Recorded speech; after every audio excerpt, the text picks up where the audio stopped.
Hello and welcome to another book chat. Today let's spend a little time with Last and First Men by Olaf Stapledon. This work of science fiction was originally published back in 1930.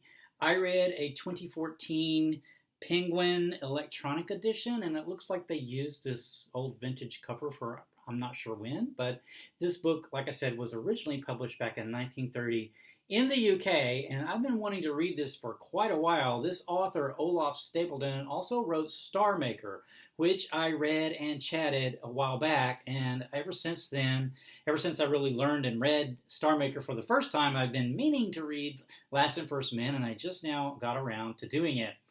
So the first thing we have to do when we are tackling a book like this is to grasp a sense of time. This was the case with Star Maker as well, because Olaf Stapledon does this really good job of taking us into and telling us a story that covers an immense amount of time. And by immense, I mean cosmic time, like millions and billions of years, basically. So the Last and First Men, so this is set up, we are the first men, the first humans, right? Humans, so we're the first ones. So we're considered the first men. And then the last men have a way of communicating with us. And so the story is told from one of the last men is reaching back in time and telling this story through one of the first men who's then writing it down. So that's sort of the premise for the story. And so what we end up doing through the course of the book is going through all the different types of species, different species of humans that we become over millions and millions of years. And there winds up being 18 of them. So 18 different species of humans, and they're all really, really different from each other. Some more different from each other than others, but there's this continuum.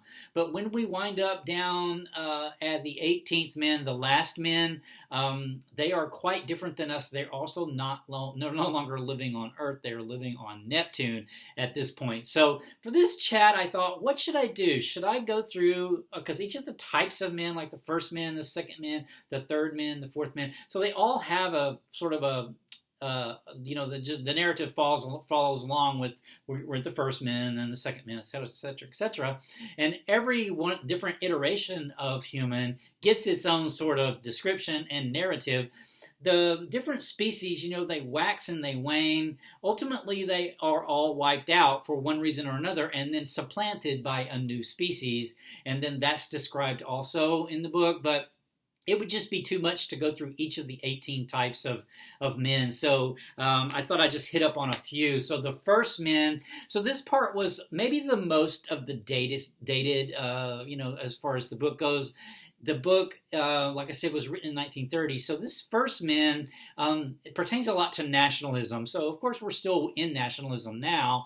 But this is what the first men are largely they largely occupied themselves with. There's actually a quote in the book about Americanism that I thought was kind of cool. So I thought I would just read that part if I can find it real quick. That pertains to Americanism. It sounds, kind of familiar. It says, "Thus it was that America sank further and further into Americanism. Vast wealth and industry, and also brilliant invention, were concentrated upon puerile ends. In particular, the whole of American life was organized around the cult of the powerful individual, that phantom ideal which Europe herself had only begun to outgrow in her last phase.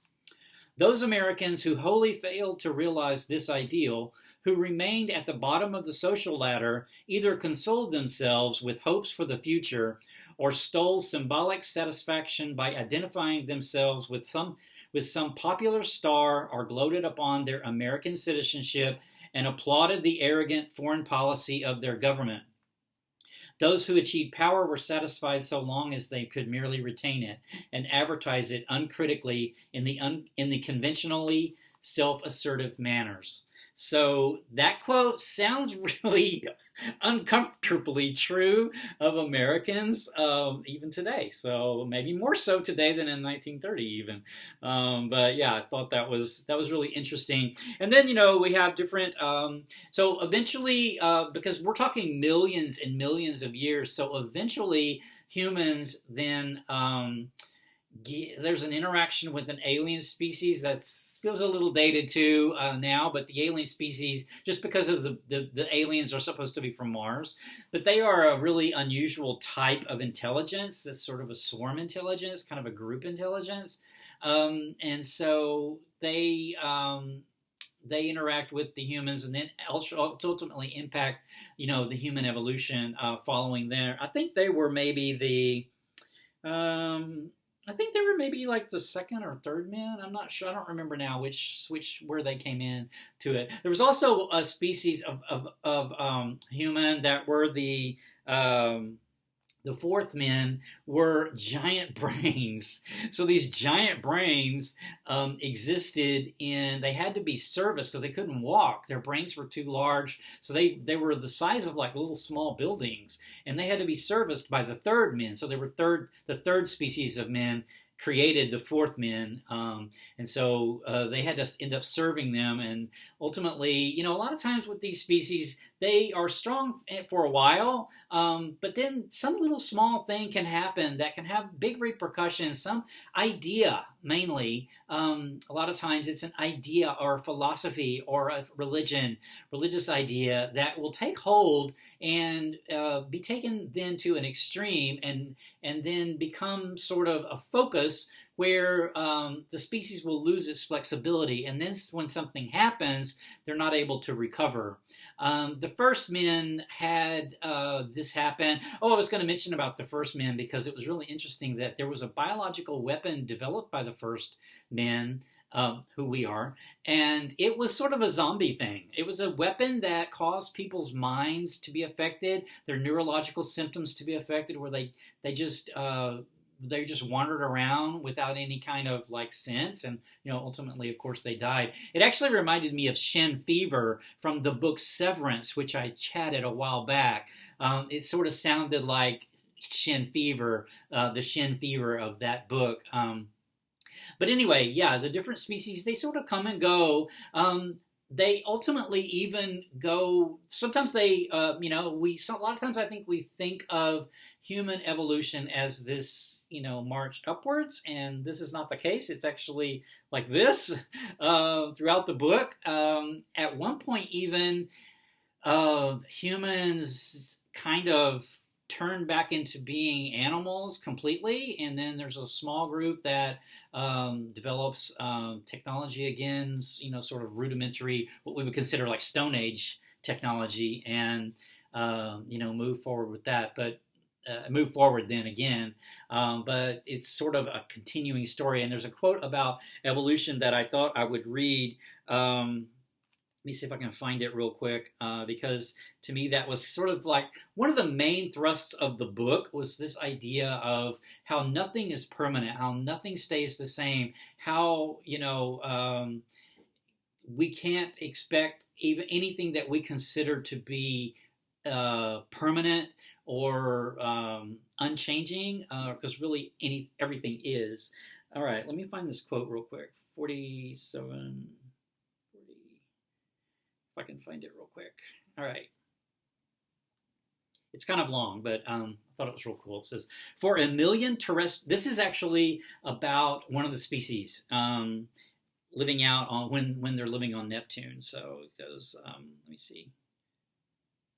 For a million terrestrial years, these long-armed, hairless beings were spreading their wicker huts and bone implements over the great northern continents, and for many millions more, they remained in possession without making further cultural progress. For evolution, both biological and cultural, was indeed slow on Neptune. At last, the 10th men were attacked by a microorganism and demolished. From their ruins, several primitive human species developed and remained isolated in remote territories for millions of decades until at length chance or enterprise brought them into contact. One of these early species, crouched and tusked, was persistently trapped for its ivory and by an abler type until it was exterminated. After a long of muzzle and large of base habitually squatted, another long of muzzle and large of base habitually squatted on its haunches like a kangaroo. Shortly after this industrious and social species had discovered the use of the wheel, a more primitive but warlike type crashed into it like a tidal wave and overwhelmed it. Erect but literally almost as broad as they were tall, these chunkish and bloody-minded savages spread over the whole Arctic and subarctic region and spent some millions of years in monotonous reiteration of progress and decline until at last a slow decay of their germplasm almost ended man's career. But after an eon of darkness, there appeared another thick-set but larger-brained species.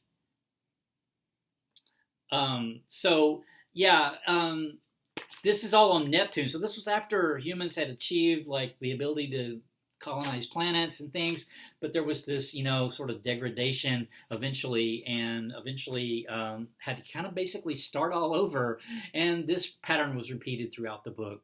So before I run out of time, just some takeaways. This idea of immense time just is really kind of cool, the way that this was. He was able to condense this down into not that long of a book, actually, and to cover this sort of immensity and really make it feel like it was this much time had actually passed. By the time we get to the last men, what has ended up happening is we're losing our sun, and because they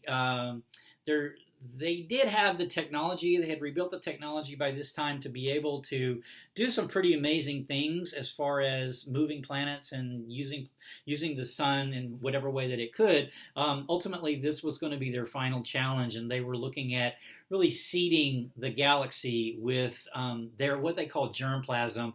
It's basically DNA, and so they weren't really trying to spread humans per se, but just the sort of the building blocks of what would be another species of human, and they just were going to send out billions of these across the galaxy in all directions in order to that hopefully somewhere one of the little seedlings would take root. So I'm so glad that I read this book, because it's kind of philosophical, sort of along the lines of Star Maker. A little different because it's pertaining only to humans, basically. And so it's not quite, Star Maker actually pertained to different species all around the galaxy, actually multiple galaxies all around the universe. But this really pertains only to our human species. But, it's kind of cool to think about, we probably won't be humans as we know it forever.